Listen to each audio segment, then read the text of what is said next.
Senhor, nós bendizemos o Teu nome, nós agradecemos a Ti por esta manhã tão agradável e nós suplicamos que nesse momento Teu Espírito tome o lugar nesta igreja e assuma o ensino da palavra. Que eu seja, Senhor, um instrumento por meio do qual Ele irá instruir a nossa comunidade na fé e no andar cristão. Nos ajuda e nos auxilia, pois precisamos de Ti. É a oração que fazemos no nome do Senhor Jesus. Amém. Eu quero os convidar para Esther capítulo 9. É a nossa última meditação nesse livro.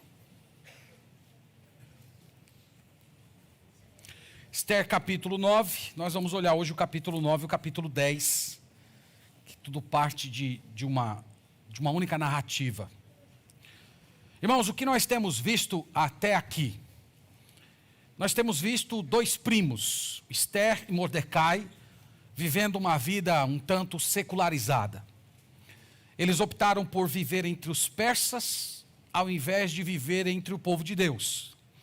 Eles adotaram nomes pagãos e escondiam as 7 chaves à identidade judaica. E através de um processo, digamos, nada belo, um tanto reprovável, Esther acabou se tornando rainha da Pérsia. Nesse ínterim, aparece um conspirador. Um homem chamado Amã, descendente dos amalequitas, se tornou uma espécie de primeiro-ministro da Pérsia. E movido por ódio contra o judeu Mordecai, por ele não se curvar diante do próprio Amã, esse homem ofereceu ao rei uma pequena fortuna em troca do genocídio dos judeus. É então expedido o decreto do aniquilamento dos judeus para o ano de março do ano seguinte. Nesse momento da história, Mordecai e Esther parecem começar a se livrar do mundanismo persa, como se o coração judaico começasse a bater mais forte. Mordecai se veste de pano de saco e Esther convoca um jejum em toda a cidade de 3 dias. E depois desse período, ela compareceu na presença do rei sem ser convidada, correndo o risco, inclusive, de morrer, e convocou o rei e o inimigo dos judeus para 2 banquetes. No intervalo entre o primeiro e o segundo banquete, em uma noite de insônia, o rei descobre que Mordecai fora a pessoa que o livrou de uma tentativa de assassinato e ordena que Amã honre publicamente a Mordecai.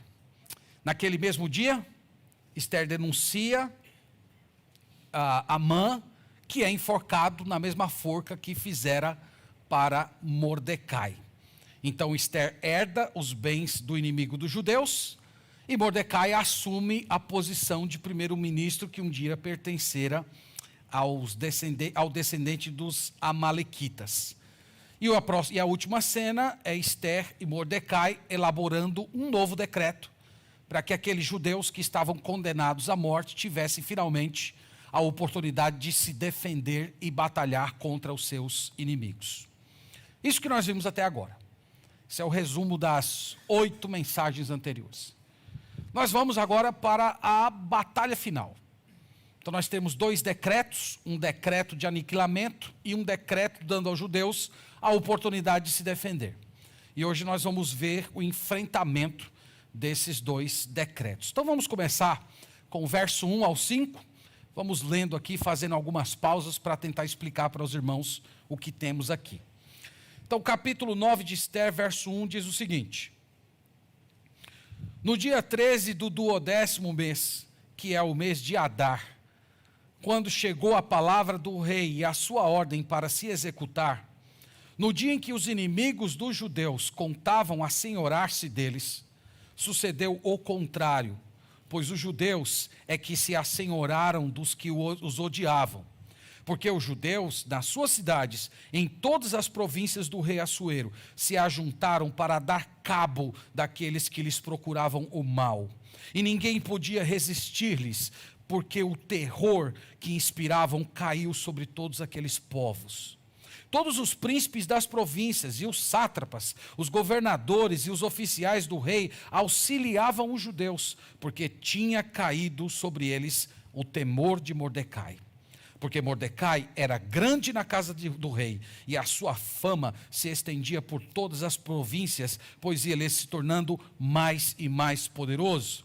Feriram, pois, os judeus a todos os seus inimigos, a golpes de espada, com matança e destruição, e fizeram dos seus inimigos o que bem quiseram.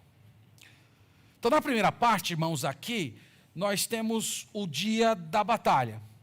Uma das coisas que chama a atenção na leitura desse parágrafo é a dureza do coração dos inimigos do povo de Deus. Você deve ter percebido que ao longo dessa história nós vamos assistindo uma espécie de uma virada extraordinária. Esther se tornando judia, Amã sendo enforcado, Esther herdando os bens dele, Mordecai assumindo a posição de primeiro-ministro, mas ainda assim os inimigos do povo de Deus acreditavam, diante de todos esses fatos, que eles ainda poderiam vencer os judeus, que eles ainda poderiam exterminar essa raça, mesmo com todos os indicativos, mostrando que Deus estava do lado desse povo. Isso é uma coisa incrível. Qual é a explicação para tanta dureza de coração? A explicação, irmãos, é o pecado. O pecado em si, ele não tem lógica. Aliás, eu até diria que essa dureza de coração, diante de uma realidade de juízo tão clara, serve de referência para pensar outros acontecimentos da Bíblia. Eu não sei se você já se fez essa pergunta. Por que Satanás acredita que vai vencer no final? Alguém aqui já se fez essa pergunta, ou só eu que sou meio doido? Tem alguns também que estão comigo aí. Por que Satanás acredita que vai vencer no final? Quando nós lemos o Apocalipse, nós vemos lá uma espécie de uma trindade do mal.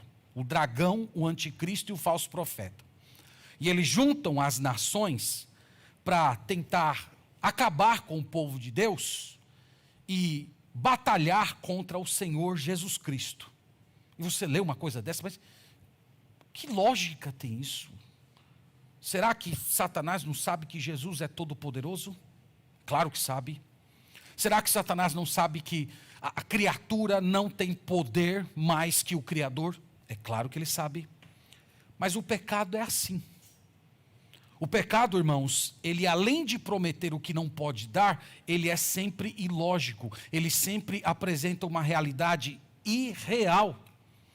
Então você, por exemplo, que está vivendo no pecado, no fundo, você sabe que vai quebrar a cara, mas mesmo assim você insiste. Pecado é loucura. Então foi esse tipo de cegueira espiritual que a gente encontra por toda a Bíblia, que nós vemos nos inimigos do povo de Deus aqui na Pérsia. Mesmo com todas as indicações de que Deus estava abençoando o povo, eles ainda acreditavam que poderiam destruir o povo de Deus. Um outro fato que chama a atenção nessa leitura é que o texto nos informa a respeito de um terror que se espalhou entre as pessoas. Até mesmo as autoridades de cada província passaram a ajudar os judeus, temendo a pessoa de Mordecai, que ia se tornando cada vez mais poderoso naquele império. O texto não especifica o tipo de ajuda, pode ter sido oferecendo abrigo para mulheres, crianças, idosos que não poderiam pegar espadas, ou até fornecendo armas para os judeus poderem se defender bem. Mas o que ocorre, irmãos, é que à medida que esse dia foi se passando, os judeus foram destruindo completamente os seus inimigos. A segunda parte da narrativa foca na cidadela de Suzã, onde estava o imperador. E não poderia ser diferente. Lembra que toda a narrativa começa nessa cidade da Pérsia, então no final seria como se tudo fosse convergir para lá. Vamos ver do do verso 6 até o 15, como foi os desdobramentos na própria cidade real. Então diz assim: na cidadela de Suzã, os judeus mataram e destruíram a 500 homens, como também a Parsandata, a Dalfon, a Aspata, a Porata, a Adália, a Aridata, a Farmasata, a Arizai, Aridai e Vaizata. Nomes lindos, né, para filhos, né? Maravilhosos. Você vê essa repetição de ar, só uma curiosidade, né? Essa ênfase no ar, porque é a ligação familiar com Amaleque. Esses homens aqui, nós vamos ler, são filhos de Amã. Então Amã fazia questão de dar nomes para os seus filhos que ligasse eles à identidade dos amalequitas. Versículo 10. Que eram os 10 filhos de Amã, filho de Amedata, o inimigo dos judeus. Porém no despojo não tocaram. No mesmo dia foi comunicado ao rei o número dos mortos na cidadela de Suzã. Disse o rei à rainha Ester: na cidadela de Suzã mataram e destruíram os judeus a 500 homens e os 10 filhos de Amã. Nas demais províncias do rei, que terão eles feito? Qual é, pois, a tua petição? E se te dará? Ou o que é que desejas ainda? E se cumprirá? Então disse Ester: se bem parecer ao rei, conceda-se aos judeus que se acham em Suzã, que também façam amanhã, segundo o edito de hoje, e dependurem em forca os cadáveres dos 10 filhos de Amã. Então disse o rei que assim se fizesse. Publicou-se o edito em Suzã, e dependuraram os cadáveres dos 10 filhos de Amã. Reuniram-se os judeus que se achavam em Suzã também no dia 14 do mês de Adar, e mataram em Suzã a 300 homens, porém no despojo não tocaram. Então diz que na cidade de Suzã, na cidadela onde estava ali toda a estrutura real, tombaram 500 inimigos dos judeus. Entre eles estavam os filhos de Amã. Vocês devem imaginar os filhos de Amã não como coitadinhos, a maioria deles provavelmente com sangue nos olhos, querendo vingar o que aconteceu com o pai deles, conspirando, participando da conspiração para o genocídio dos judeus. E nesse momento, meus irmãos, a narrativa foca no palácio. O rei dando uma espécie de relatório para a rainha Ester e perguntando ainda o que adicionalmente ela gostaria que fosse feito como uma forma de reparação por tudo que aconteceu. Ester faz 2 pedidos. O primeiro é que a guerra fosse estendida por mais um dia na cidadela de Suzã, e que os filhos de Amã, segundo lugar, fossem pendurados em uma forca. O texto diz que o rei prontamente acolheu o pedido da rainha. Os filhos de Amã foram pendurados em forca, e no outro dia mais 300 inimigos dos judeus foram mortos. Não sei se chamou sua atenção aqui o fato de que eles não tocaram nos despojos de guerra. Era comum, meus irmãos, nas guerras antigas, o exército vencedor se apossar dos bens do inimigo.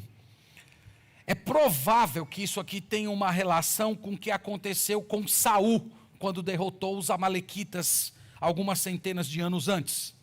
Naquela ocasião, Deus havia dito para o rei de Israel que ele não deveria tocar nos despojos de Amaleque. Saul, no entanto, poupou o melhor do rebanho, poupou a vida do rei Agag, e por causa disso ele acabou perdendo o trono de Israel. Então, como esse conflito é, de certa forma, o retomar do conflito dos judeus e amalequitas, é provável que esses judeus quisessem oferecer a Deus um tipo de obediência que faltara em Saul nos anos anteriores. Então, provavelmente foi isso que aconteceu. A partir do verso 16, nós temos a grande ironia do livro. Eu mostrei para vocês ao longo desse livro as várias ironias de Deus. E aqui nós temos a ironia da maldição, tornando-se em celebração. Nós vamos agora do 16 até o final do capítulo. Também os demais judeus que se achavam nas províncias do rei se reuniram e se dispuseram a defender a vida, e tiveram sossego dos seus inimigos, e mataram a 75.000 dos que os odiavam, porém no despojo não tocaram. Sucedeu isto no dia 13 do mês de Adar, e no dia 14 descansaram e fizeram dia de banquetes e de alegria. Os judeus, porém, que se achavam em Suzã, se ajuntaram nos dias 13 e 14 do mesmo, e descansaram no dia 15, e fizeram dia de banquetes e de alegria.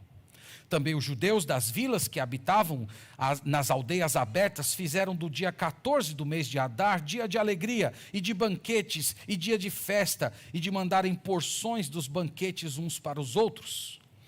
Mordecai escreveu estas palavras e enviou cartas a todos os judeus que se achavam em todas as províncias do rei Assuero, aos de perto e aos de longe, ordenando-lhes que comemorassem o dia 14 do mês de Adar e o dia 15 do mesmo todos os anos, como dias em que os judeus tiveram sossego dos seus inimigos e o mês que se lhes mudou de tristeza em alegria, de luto em dia de festa, para que os fizessem dias de banquetes e de alegria, e de mandarem porções dos banquetes uns aos outros e dádivas aos pobres. Assim, os judeus aceitaram como costume o que naquele tempo haviam feito pela primeira vez, segundo Mordecai lhes prescrevera. Porque Amã, filho de Amedata, o Agagita, inimigo dos judeus, tinha intentado destruir os judeus e tinha lançado o pur, isto é, sortes, para os assolar e destruir. Mas tendo Ester ido perante o rei, ordenou ele por cartas que o seu mau intento, que se assentara contra os judeus, recaísse contra a própria cabeça dele, pelo que enforcaram a ele e a seus filhos. Por isso, aqueles dias chamaram Purim, do nome Pur. Daí, por causa de todas as palavras daquela carta e do que testemunharam, e do que lhes havia sucedido, determinaram os judeus e tomaram sobre si, sobre a sua descendência, e sobre os que chegassem a eles, que não deixaria de comemorar esses 2 dias, segundo o que se escrevera deles, e segundo o seu tempo marcado todos os anos. E que esses dias seriam lembrados e comemorados geração após geração por todas as famílias, em todas as províncias e em todas as cidades, e que esses dias de Purim jamais caducariam entre os judeus, e que a memória deles jamais se extinguiria entre os seus descendentes. Então, a rainha Ester, filha de Abiail, e o judeu Mordecai escreveram com toda a autoridade, a segunda vez, para confirmar a carta de Purim. Expediram cartas a todos os judeus, às 127 províncias do reino de Assuero, com palavras amigáveis e sinceras, para confirmar esses dias de Purim nos seus tempos determinados, como o judeu Mordecai e a rainha Ester lhes tinham estabelecido, e como eles mesmos já o tinham estabelecido sobre si e sobre a sua descendência, acerca do jejum e do seu lamento. E por mandato de Ester, estabeleceu estas particularidades de Purim, e se escreveu no livro.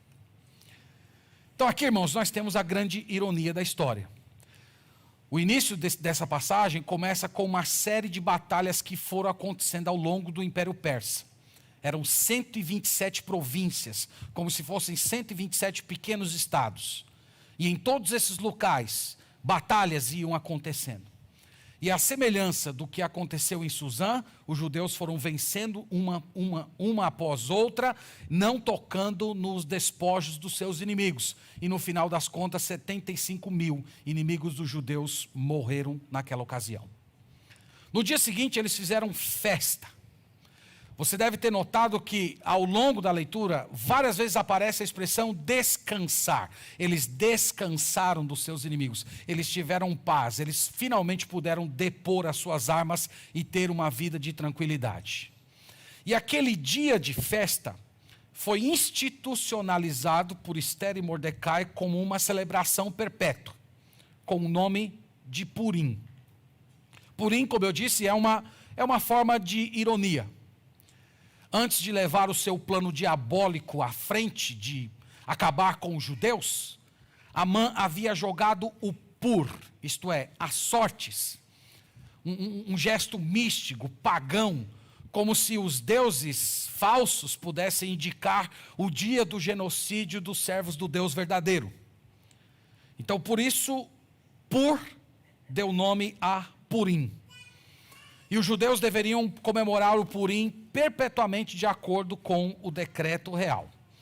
O Purim ocorre um mês antes da Páscoa. Aliás, essas 2 Páscoas, o Purim e a própria Páscoa, essas 2 festas, elas comemoram a libertação do povo de Deus concedida pelo Senhor.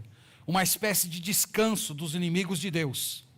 E em uma época, irmãos, em que os judeus estavam todos espalhados pelo Império de Assuero, essa festa ela teria um significado adicional. Ela serviria para formar, para impingir neles a identidade judaica. Então, mesmo eles estando distantes de Jerusalém, eles poderiam lembrar que eles eram um povo de Deus, que Deus se importava com eles e que Deus cuidava deles. E até hoje os judeus continuam celebrando a festa do Purim. Ela prossegue acontecendo todo o mês de março. Ela se inicia no entardecer, com jejuns e orações, o chamado jejum de Ester. E naquela noite é lida a batalha entre Moisés e Amalequitas, que é narrada lá no Pentateuco. No dia seguinte, ao amanhecer, começa-se a leitura do livro de Ester. E cada vez que o nome Amã aparece, os adultos batem o pé no chão. E as crianças balançam o que eles chamam de matraca do Purim, que é uma forma de chocalho, cada vez que aparece o nome de Amã. E no final da leitura, toda a congregação exclama: maldito seja Amã e bendito seja Mordecai. Terminada a leitura do livro, vem a festa. Muita comida, muita música, troca de presentes. O Talmud, que é um livro que guarda diversas tradições judaicas, diz que nessa data, o judeu deve beber tanto vinho, ao ponto de não conseguir distinguir o maldito Amã do bendito Mordecai. Então, é aquela festa, né?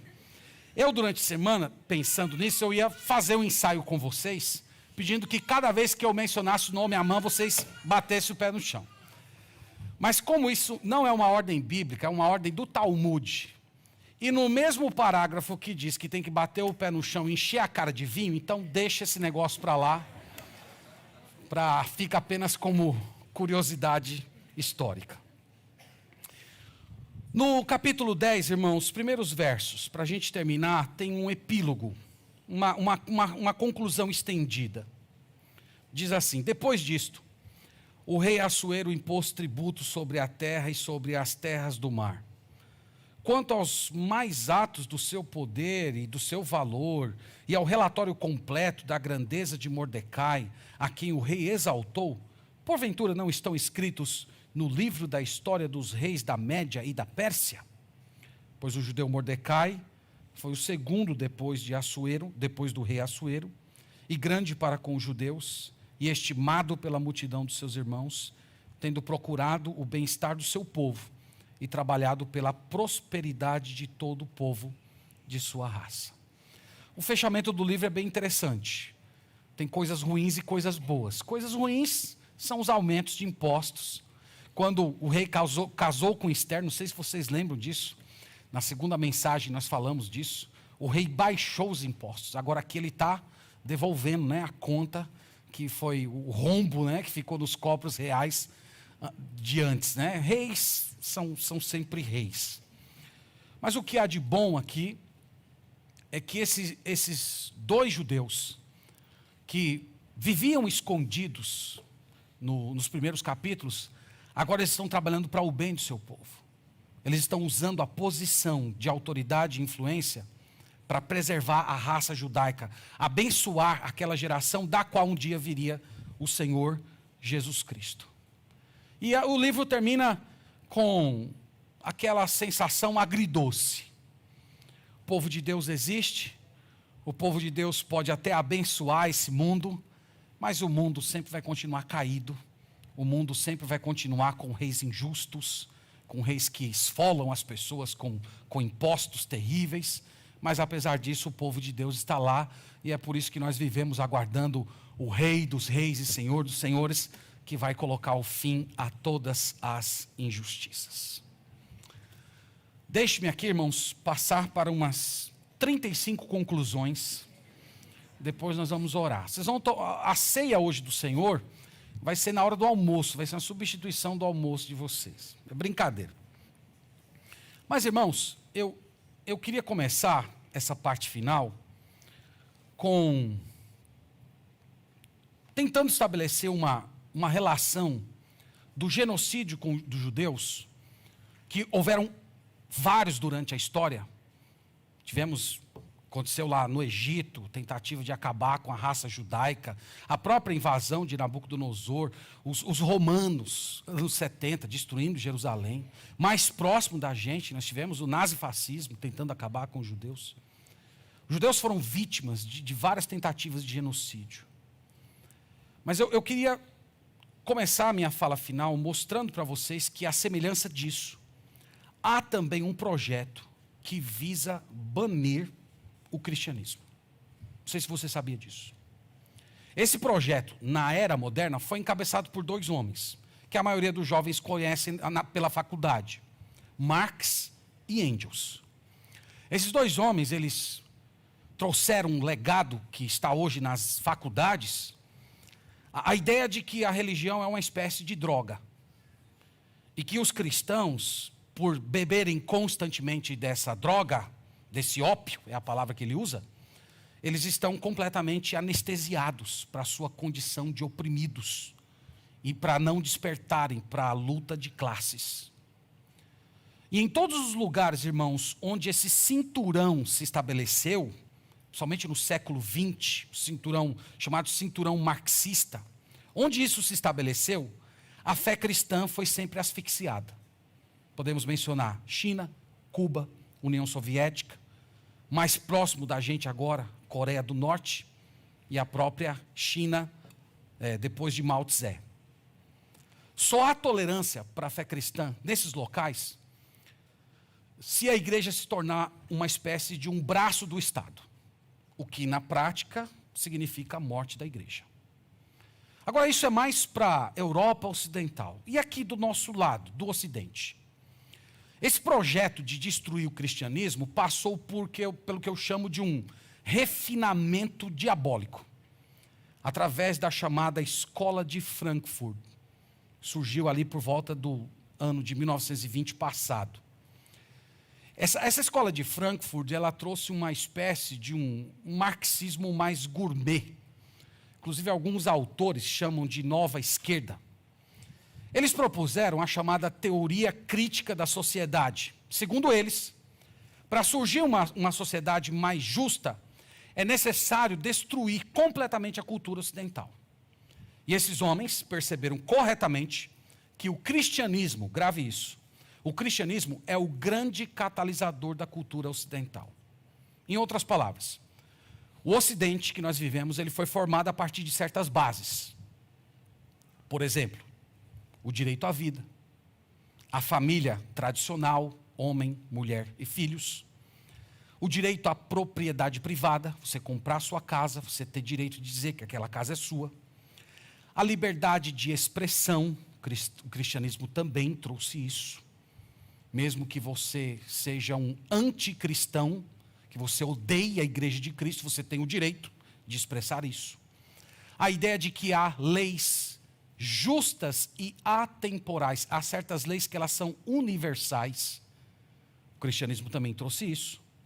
E a chamada lógica grega, em palavras simples, é possível distinguir o certo do errado. E esses homens perceberam corretamente que foi o cristianismo que trouxe essas bases para o Ocidente. O Ocidente foi formado a partir dessas bases, alguns autores chamam isso de cultura judaico-cristã.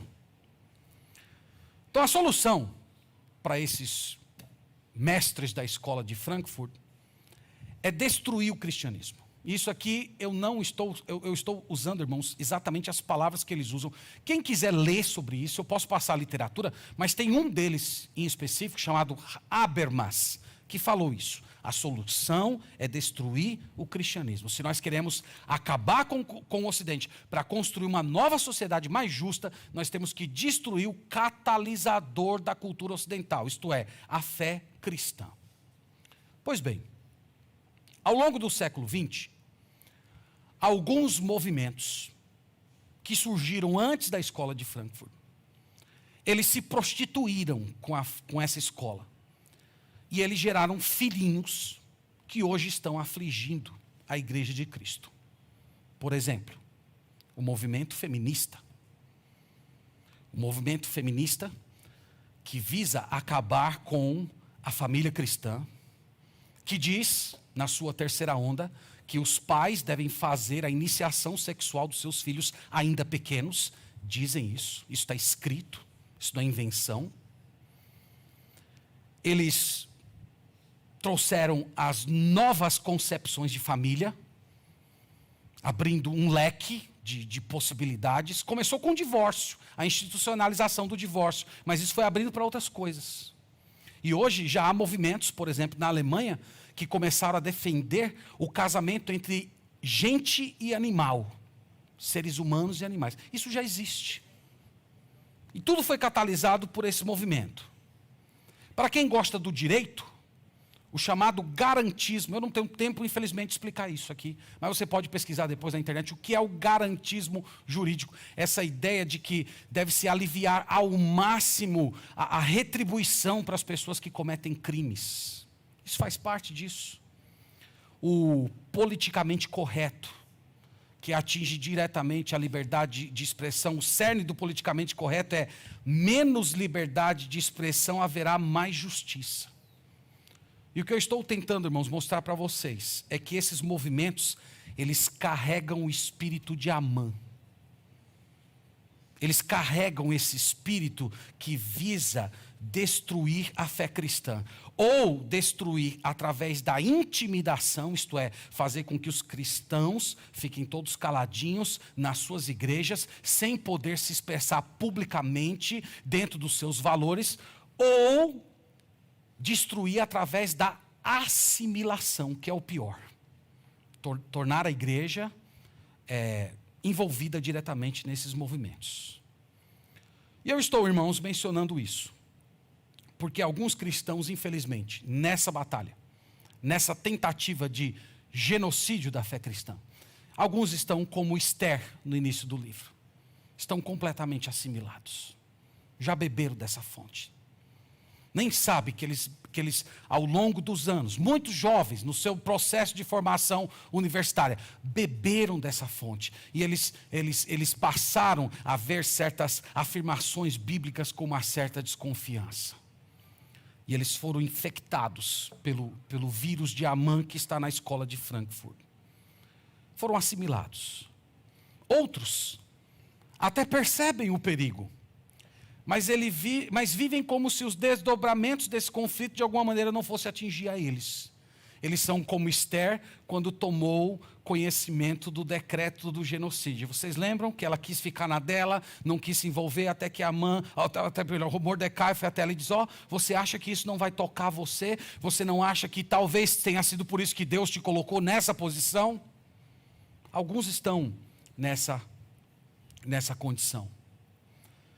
Eu queria dizer, irmãos, que Deus protege o seu povo, Deus vai guardar a igreja, as portas do inferno não prevalecerão contra ela, como o Senhor Jesus prometeu, mas Deus usa pessoas para proteger a sua igreja.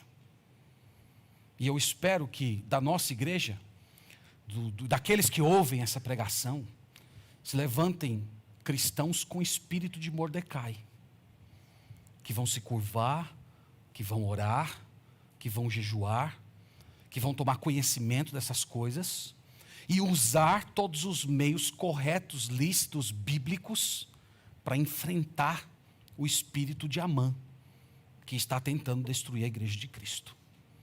Então, que Deus nos abençoe e que Ele tenha misericórdia de nós. Em segundo lugar, eu queria dizer para os irmãos que esse livro, ele é tremendamente atual e apresenta de uma forma muito realista como é a nossa vida na atual dispensação. Irmãos, em Esther, Deus está silencioso. Em Esther, muito diferente do Pentateuco, você não vê o mar se abrindo, você não vê o maná caindo do céu, você não vê o chão se abrindo para que os inimigos de Deus sejam destruídos. Sequer o nome de Deus é mencionado nesse livro. Então, viver, irmãos, numa época em que não presenciamos o sobrenatural se desdobrando diante dos nossos olhos todos os dias, em que Deus parece estar ausente, isso pode produzir em nosso coração uma espécie de vulnerabilidade espiritual. Em outras palavras, você começar a perguntar a si mesmo: onde é que está Deus? Onde é que estão os seus feitos? Onde está o seu poder? Onde estão as suas promessas? Deus se importa conosco. E é nesse momento, irmãos, de fraqueza de fé, que nós podemos correr o risco de perder a coragem de viver para o Senhor. Ou, na pior das hipóteses, até sermos assimilados por esse mundo, semelhante a Mordecai e Ester no início desse livro. No entanto, aqui está uma história preciosa. Aliás, esse livro, ele é uma espécie de mapa, que foi colocado pelo Espírito Santo no cânon sagrado para nos orientar. Porque nós, irmãos, podemos encontrar o caminho de casa, mesmo vivendo em um mundo obscuro. Nós podemos encontrar o caminho do relacionamento profundo com Deus, mesmo em um mundo em que Deus está silencioso. E nós podemos, nesse mundo em que Deus não está se manifestando de forma sobrenatural, ainda assim, nos revestir de toda a armadura de Deus e lutar o bom combate da fé. Esse livro ensina isso. Um dos hinos mais belos do cantor cristão, que se tornou um clássico, a primeira linha diz: mais perto quero estar, meu Deus, de ti, ainda que seja a dor que me una a ti. Isso espelha o livro de Ester. Foi a dor que fez com que esses dois primos redescobrissem Deus, que eles fossem reunidos diante do Senhor. E esse mesmo Deus silencioso está tremendamente ativo, orquestrando todas as circunstâncias desse mundo, para que o povo de Deus seja cada vez mais unido a Ele. E nós temos que lembrar, irmãos, que essa história é parte de algo muito maior, porque todos os sofrimentos que nós passamos nesse mundo, no final das contas, apontam para o nosso Salvador, Jesus Cristo, aquele que a Bíblia chama de homem de dores, que sabe o que é padecer. Isso aponta para Ele, mas também aponta para o futuro. A festa do Purim é a festa do descanso, é a derrota dos inimigos, aponta também para a grande virada que nós estamos aguardando na história.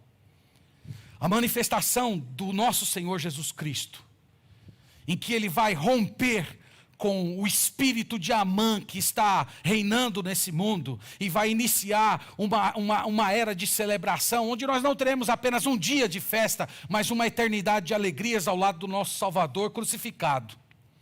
E esse dia, irmão, será o dia do nosso descanso, será o dia do nosso Purim, sem lutas internas, sem batalhas externas, corpos revestidos de imortalidade em um novo mundo.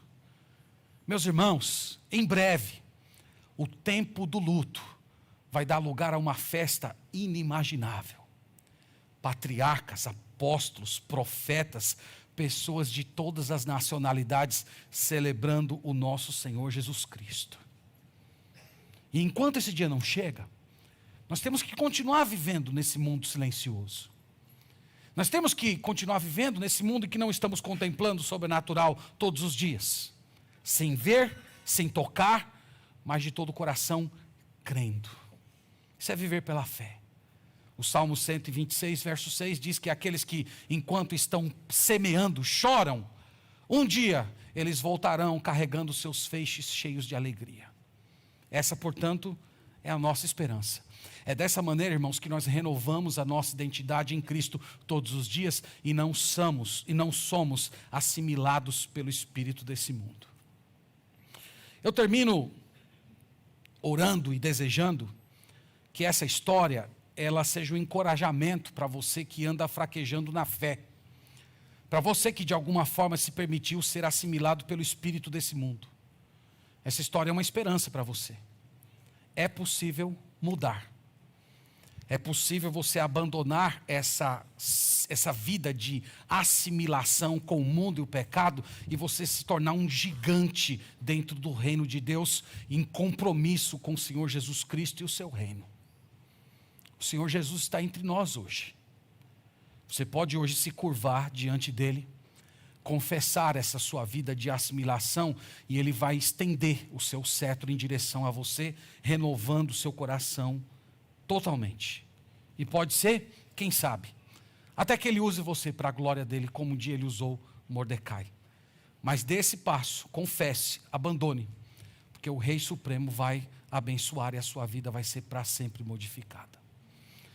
Assim encerramos, irmãos, as nossas meditações no livro de Esther.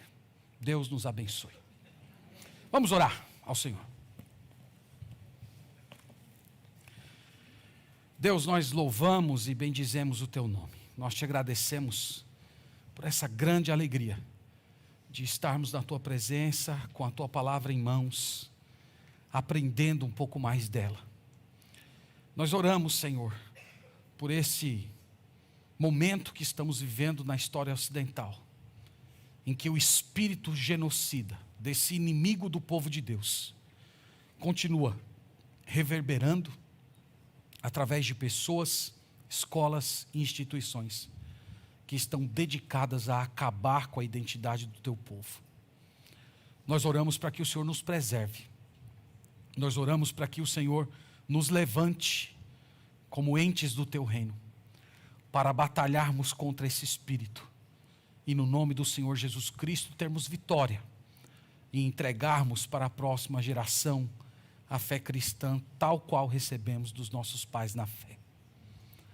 Eu oro também, Senhor, para que o Senhor, nesses tempos em que vivemos, em que o Senhor se demonstra em silêncio, sem grandes operações, atos salvadores, sobrenaturais, nós oramos para que o Senhor enche o nosso coração de fé e que nós vejamos os sinais da Tua operação nesse mundo.